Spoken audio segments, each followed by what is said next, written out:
Hello my dear friends, welcome back to my channel. Today we are going to learn about star toothpick experiment. For this you need 5 toothpicks, 1 plate, water and dropper.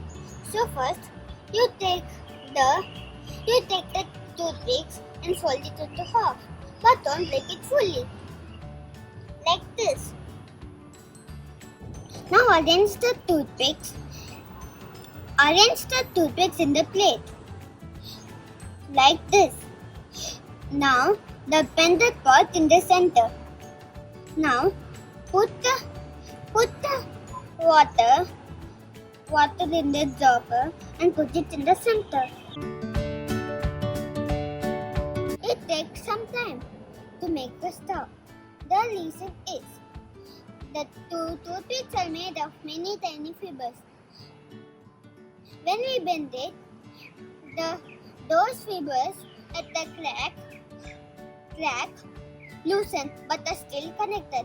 When we add the water, the fibers absorb it. Then this makes the tip move inward. So that's why this can make a star. Bye. Thank you. See you on next video.